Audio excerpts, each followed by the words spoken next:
All right, welcome back to part 2 of Emotional Intelligence 101. So let's get right into it.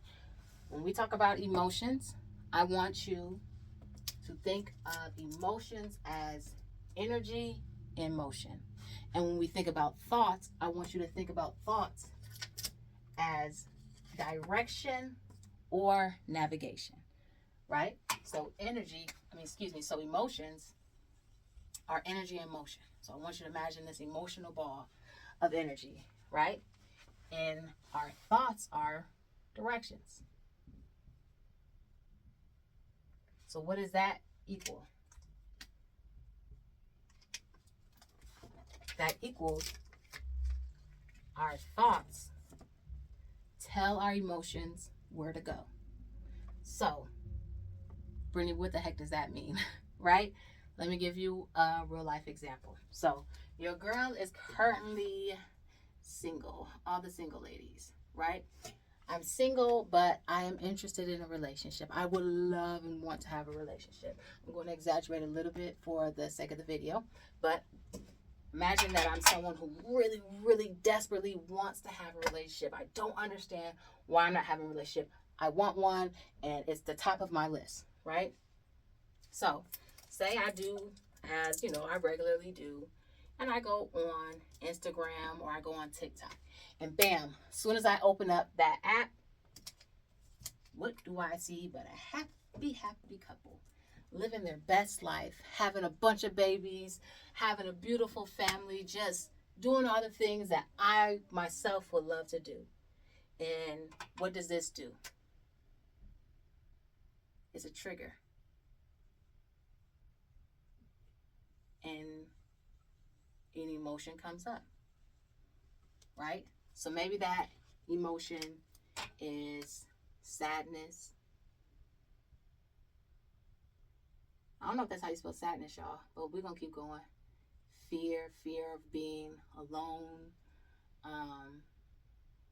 Let's see, we could also do lonely or lack. That's the one I want to do. Sorry, guys, because fear of being lonely. Fear kind of, or maybe I fear lack. Maybe I feel lack, right?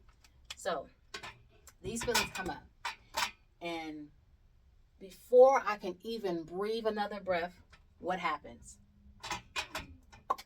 A thought comes up.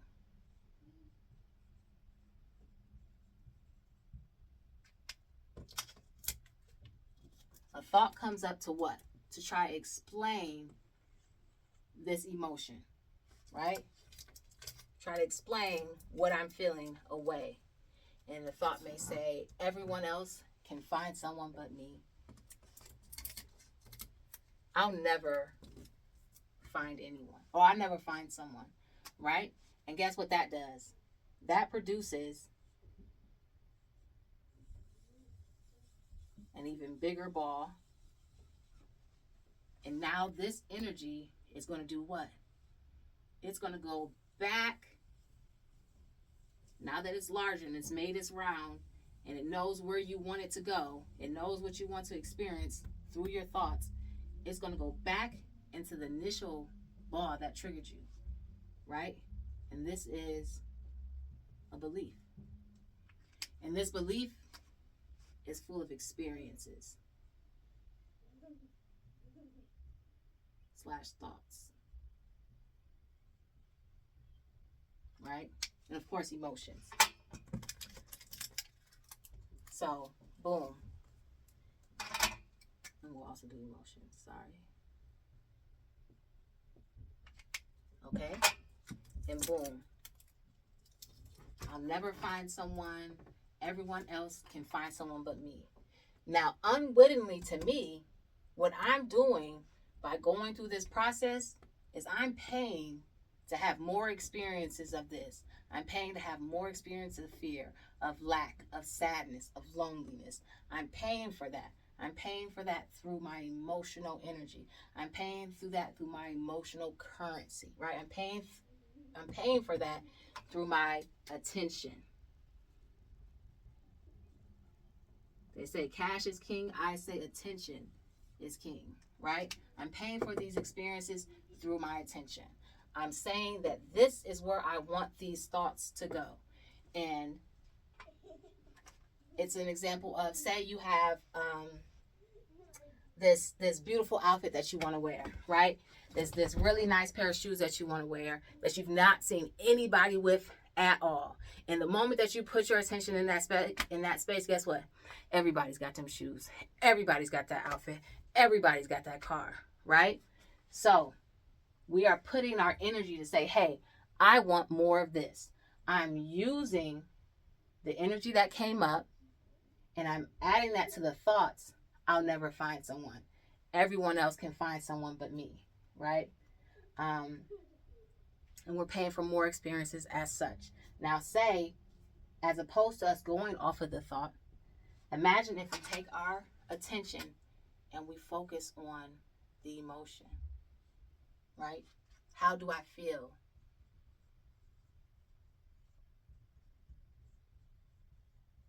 Right? We're not focusing on the outside, we're focusing on the inside. How does this make me feel? And when we do that,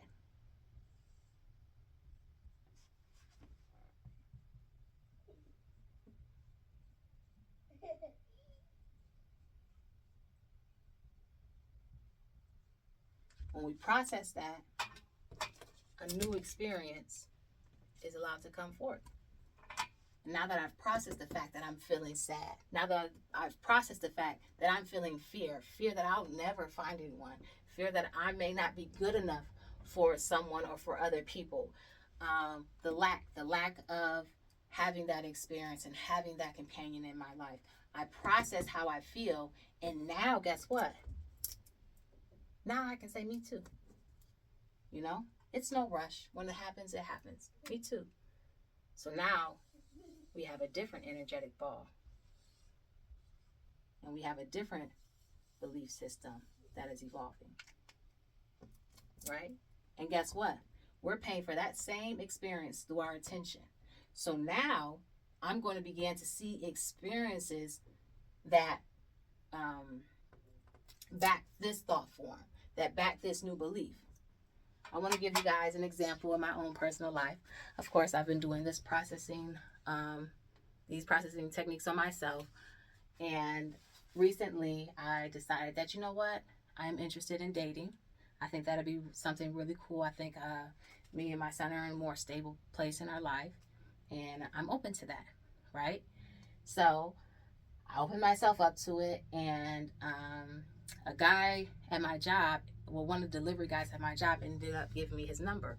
And I thought that was so cool because this is somebody who I actually had felt some type of connection. Like most guys, I really don't feel, a romantic connection, like a friendship companion, sure, but not necessarily a romantic relation, not romantic connection. So I was like, okay, that's exciting, that's fun. We texted for about a day or two, and then that was it. However, some weeks later, he ends up coming to my job again. We don't speak because I wasn't the one that got the door, but he ends up texting me. Well, he didn't even text me. He had sent me a Cash App. He sent me a Cash App for $21, and it said like, I still like you. Something about lunch is on me today. And I didn't even know who it was from. It was just like, what in the world? What is this? Who's trying to scam me? I was so like thrown off by that, and I what you call it? I I had to go like hunt and figure out Google and all that. Like, who is this? Like, how is this person Cash App me? How do I find this person? Long story short, I found who it was. We texted a bit back and forth. It didn't really lead to anything because our schedules didn't really sync up. However, how I felt that day, it was just such like, oh my God, I've never experienced somebody like this. Was so out of the norm. That was so like I've had guys, buy me lunch before. I've never had anyone Cash at me money for lunch, especially someone who I don't really have any type of relationship or connection to. I thought that was just, I couldn't help but smile that entire day. Like I was just on 10, like, oh my goodness, this is so amazing. I've never experienced that. So it's not to say that, oh, I found this guy that's just the one for me from doing this one process, one time. It's just to say that more and more experiences are going to present themselves. Because like I said, I didn't have a space where I was finding, too many guys that I had a connection with at all. So to have someone who was like, okay, there is something, attracting me to this individual, and as well as, oh, they've done this thing for me that I've never experienced before. So again, it's just about allowing yourself to have the experiences that you want to have. And how do we do that? We do that by focusing on that emotional energy. And once we understand, what it is that we're actually feeling, then we can tell those thoughts where to go. So now that I process this emotion, let me go ahead and make it like this instead for you guys, right? The trigger, but now I process this emotion, and it goes and has a different experience because I'm telling that energy where to go. I've cleared it, and now instead, what I'd like to say is me too. Maybe not right now, but me too. And more of those experiences will begin to present themselves because we're just putting our attention there. The things are there in our environment. We just don't see them. Another story. I seen an ex a couple months ago, and I didn't think nothing of it, whatever. But then I thought about it like some weeks later. I'm like, you know what? That was a very strange car he was driving. Like, who in the world has a car like that? That's a very weird car. Like, I've never seen that car before in my life. Do you guys know? Ever since I said that, I see this car every day, several times a day. It's like the most strangest thing. The first time I remember I seen it, I'm like, oh, that's got to be him because don't nobody else, have that car. Like, it's such a weird car. And lo and behold, it was some white lady. I'm like, oh, that's not him at all. And again, I will see that car every day, several times a day from different people driving it. I had no idea. We're just tuning in to the experiences we want to have. And that's what emotional intelligence is about. It's about you being able to look at the emotions instead of the thoughts. Because right now we're focusing on the water on the floor. I don't care about that water on the floor. We'll get to the water on the floor after we've focused and dealt with the busted pipe.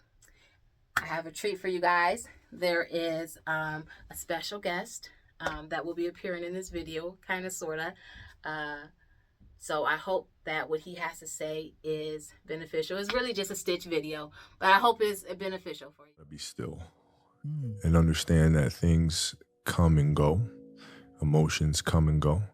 The important thing is to accept them all, to embrace them all, and then you can choose to do with them what you want versus being controlled by emotion. A lot of times I've seen players, even myself, when I was younger, being consumed by a particular fear, and to the point where you're saying, okay, it's not good to feel fear. I shouldn't be nervous in a situation, like, nah. And it does nothing but grow. Versus stepping back and saying, yeah, I am nervous about the situation. Yeah, I am fearful about the situation. Well, what am I afraid of? And then you kind of unpack it. And then it gives you the ability to look at it for really what it is, which is nothing more than your imagination running its course,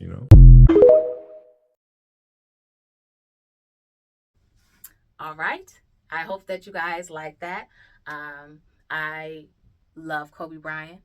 I feel that it was such a joy to watch him play. And it wasn't until maybe 2022 where it was 2022 where I decided to, I want to know about this Mamba mentality. Like, watching him play on the court was beautiful because he was in flow. He was in a flow state, like where, a musician gets in that certain space, or an artist, he was in a flow space. He was in a flow state. And I'm like, you know what? I would like to know more about that.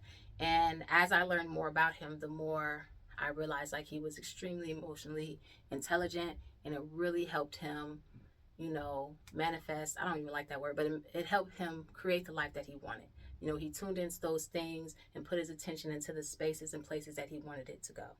So I hope this video was of value to you. I look forward to going on this journey with you. And then shout out to my Bubs. He was supposed to be throwing more of the water on me. We got what we got, Again, I hope it was helpful for you.